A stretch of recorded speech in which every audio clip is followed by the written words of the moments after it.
pay taxes? I don't know. I understand, like all of them, they have some kind of triple Dutch, triple Irish. I don't know if he pays. I'm sure he does. I know he's a loyal American. Here's an idea, Mr. Springsteen. Why don't you take in 4 or 5 Syrian refugees into your house to show us what a good progressive you really are? Or better yet, go take in a homeless person into your mansion in New Jersey. Go back to the garage you came from. Well, there's good news, too, because of Trump's opposition. The slime balls in the Republican Party, along with Democrats, who were trying to gut the ethics office. They backed off. Did you see that story? That's a huge story. House Republicans, the same slimy creatures who created the swamp in the first place, tried to weaken the independent Office of Congressional Ethics that investigates lawmakers' alleged misconduct. They did that in the middle of the night. Trump opposed it. They did it behind closed doors Monday night. Do you hear this? Do you have any idea what a slimy bunch the Republicans are? They wanted to steal more money. And even some Republicans opposed it. Who wrote this amendment? Judiciary Chairman Bob Goodlate of Virginia. He should be fired.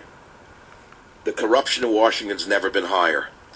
After years of a rhino Congress, then a Democrat rhino Congress, and then Obama, Republicans said they wanted to drain the swamp, but the night before the new Congress even began, the House GOP tried to eliminate the only independent ethics oversight of their actions. Even Nancy Pelosi opposed it. Can you believe it? And Trump said, no, you're not going to do it. So these slime balls like Goodlate withdrew it. So that's good news. Ford to build in America. Ford to cancel Mexico expansion. In other words, Trump is already having a very positive effect on the country. And yet stoners who can play guitars and wear bandanas on their brains have phobia, Trumpophobia, as do a slew of other television marionettes. Join the Savage Nation. Call now, 855-400-SAVAGE, 855-400-7282. Savage. It is the Savage Nation. We'll go to the website, michaelsavage.com, and we will see what's up on the website. U.S. sends special forces to Russian border. 1,000 Muslims screaming Allahu Akbar set fire to Germany's oldest church on New Year's Eve.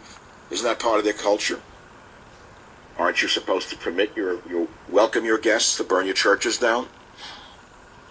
You know what's amazing to me is that despite the victory by Trump, this verminous, rat-infested media, these Wolf Blitzer cockroaches, continue to cover for the worst snake that has ever invaded the Oval Office. A snake of the lowest order.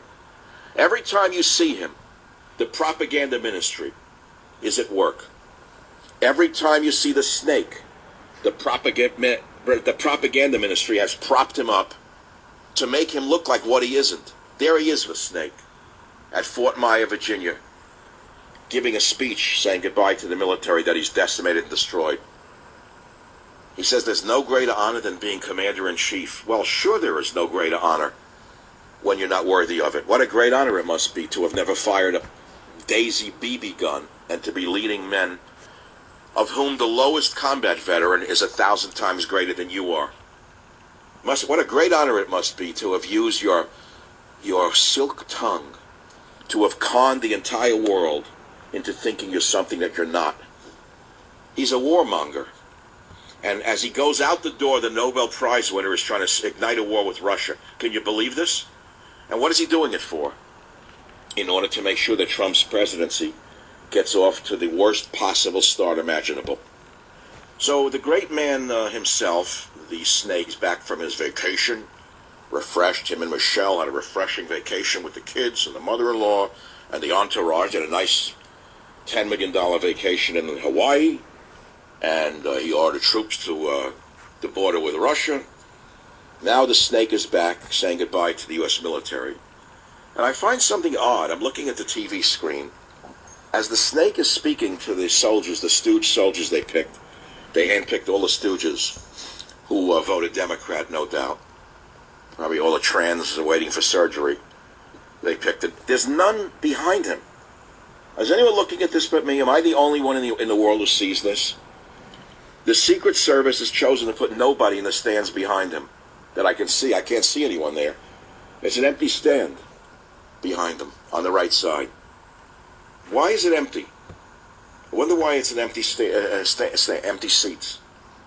It looks like a Bruce Springsteen concert. I don't understand. There's no one there. Here, more diversity helps our fighting forces. Here we go.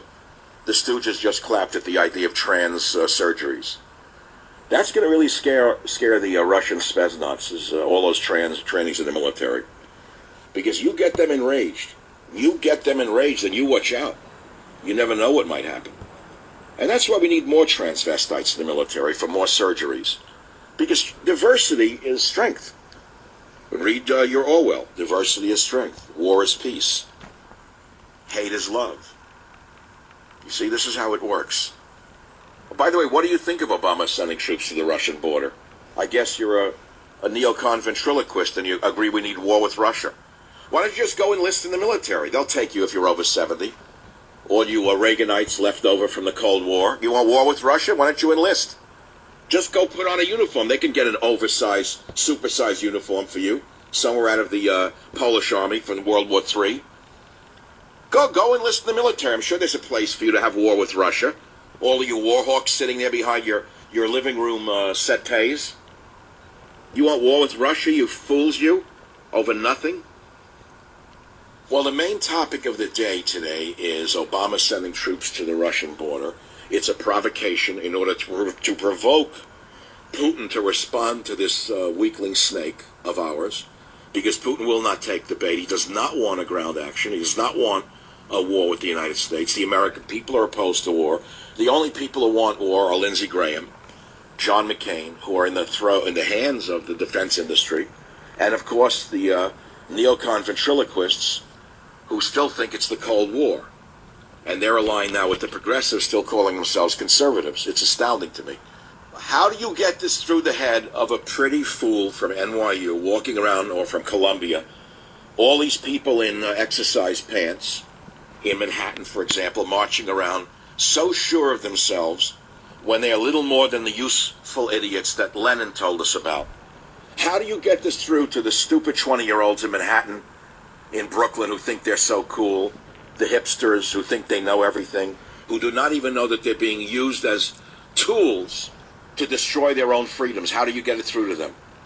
So if I were to get a room full of 20-year-old fools from Columbia University, Harvard, let's take kids who are good memorizers, who've got